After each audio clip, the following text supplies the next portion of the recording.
respectable and honorable Chairperson, Mr. Razdan, Mr. Ashwini Kumar.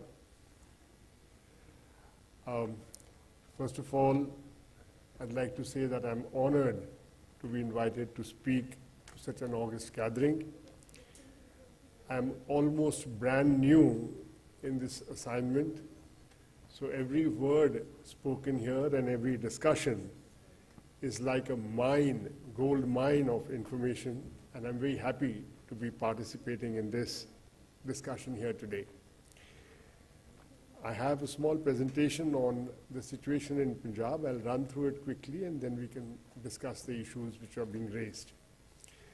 We all know that India is set to become the fourth largest solar market globally, behind China, USA, and Japan. The capacity addition in the year has been 5,400 megawatts. Renewable energy target up to 2022, it's been discussed so often, 175,000 megawatts, of which solar would be 100,000 and rooftop would be 40,000. Already we've achieved renewable energy of more than 44,000 megawatts, of which wind, like Mr. Ashwini Kumar mentioned, is the largest, 27,000, solar 7,800, small hydro 4,300, and biomass 4,975 megawatts. What is Punjab doing? It's leading, to our mind, in renewable energy sector. We have an installed capacity of 1,100 megawatts. Solar, which is functional up to July 16, is 491 megawatts. This is 2.5% of the country's capacity, even though we are a small state, being only 1.5% of the nation. We have no wind energy potential. The hydro potential is canal-based for small and mini hydro projects, and that is almost fully harnessed. The major potential is in biomass sector and solar.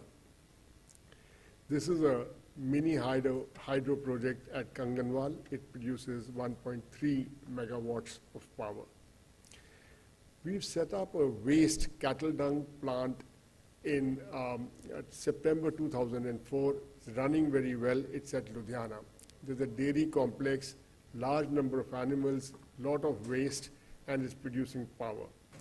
What Punjab would like to do, and we welcome research and development. I'm very happy to meet people from this area of R&D in Kapurthala. We would like to have smaller cattle dung projects to produce electricity. If that becomes sustainable, we might have cleaner rural Punjab. Now, we are an agrarian economy and we have a lot of agri-residues like paddy, rice straw, cotton stalks, biomass. We are dominated by the wheat paddy cycle. We produce more than 15 million tons of rice straw, which is burnt, and it creates pollution, degrades the soil, burns the microorganisms, and we can actually utilize it for power generation. I've got pictures here. I don't know why the first one is not showing. Excuse me. This is a picture from the satellite, and it shows the what it looks like from a satellite, fires burning all over Punjab, and I presume that's the smoke which is flowing off into Delhi. Excuse me.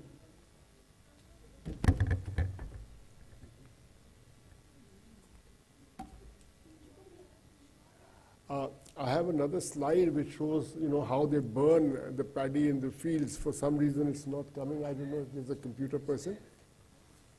Okay. Yeah, so that's what happens all over Punjab. They burn at every field. Now, the state policy envisages potential generation of biomass of 1,100 megawatts. The total capacity till date is 473 megawatts, of which captive power projects are 200 megawatts. Now, PSERC, the Regulatory Commission, is promoting biogas-based projects. We determine the generic tariff every year, and the distribution licensee is purchasing all the power from RE projects to meet the RPO. This is a biomass generation plant based on mainly paddy straw, about 60%. Its capacity is 10 megawatts, and it was commissioned in July 2013. Now, on solar, we took a lot of initiatives in the last 3 years. Till February 2012, we had only 9 megawatts, but by July 16, installed is 491, including rooftop 68, and there are projects under implementation which are coming on definitely by March 17, so our installed capacity would be 1050 megawatts. We have already tapped 33% of the solar potential of the state. I think this may be the best in the country. We also have the largest solar capacity on a single rooftop at Dera Beas. As you're aware, they have this huge bhandara where their Guruji addresses, so that whole place has been covered with solar panels. We commissioned in 2014, April, 7.5 megawatts, and in December 2015, 12 megawatts. We are told this is the largest rooftop in the world. Now, the generic tariff in Punjab, it has come down, as is the experience in the whole country, from 18.44 paise per unit in 2009, 2010, just about 5 years ago, to 5 rupees 68 paise per unit in 16-17. On a reverse bidding, the lowest tariff which has been discovered in 2015-16 was 5.09 paise per unit. This is, of course, expected to fall further, and this is now becoming fairly competitive with conventional thermal tariff of 3.75 to 4.25 paise per unit. Now, land in Punjab, we know, is so fertile, and we want to put solar PV plants on a priority on rooftops, on large water bodies, on hydel reservoirs, on land where greenhouses are set up, so that this provides a second stream of income for the farmers, and on canal tops. There's a project under commissioning which will come up by March 17 for 5 megawatts on canals, and we may be allocating another 15 megawatts soon. We want to develop more solar pump sets. We have 1950 in operation. We want to promote them where the water table is shallow, and we'd like to get more aid from the MNRE Government of India program. This is a canal which has been bid, and we can see the rudimentary structures already constructed. 2.5 megawatt capacity is expected to join the grid by March 2017. We have our net metering regulations already in place. The scope is a person can generate from 1 kilowatt to 1 megawatt. Individual system, he can use 80% of the contracted load. The grid penetration, we are sure we can take up to 30%, but whatever he produces, he has to use in 1 year, and what goes beyond, then it is not paid for, and everybody is eligible for this. The long-term trajectory for renewable power purchase obligation for 2016-17 for non-solar, it's 4.1%. For solar, it's 1.3%, and the total is 5.4%. 2019-20, we are going to achieve 7% of the RPO, and I'm happy to say that the RPO notified by the PSERC has been fully achieved since notification in 2011-12. The tariff, how has it fallen in Punjab? In 13-14, it was between 7 rupees 20 paise to 8 rupees 74 paise.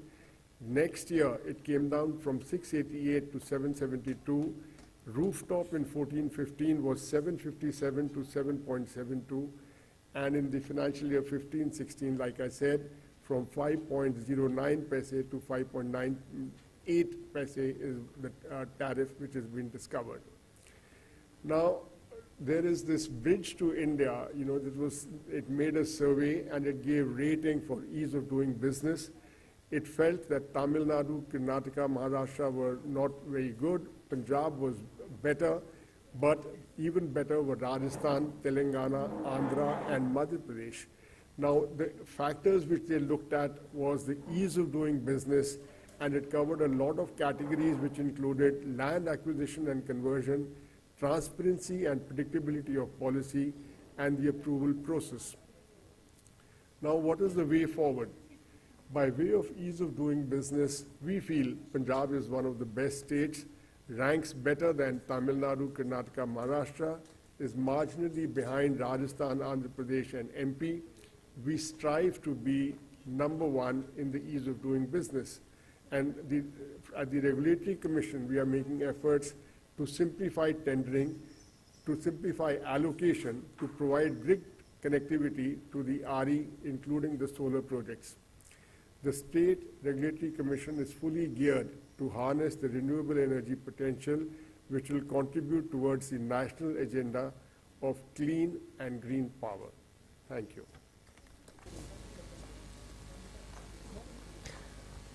A big round of applause for the two speakers for this session conducted by Mr. Anil Razdan.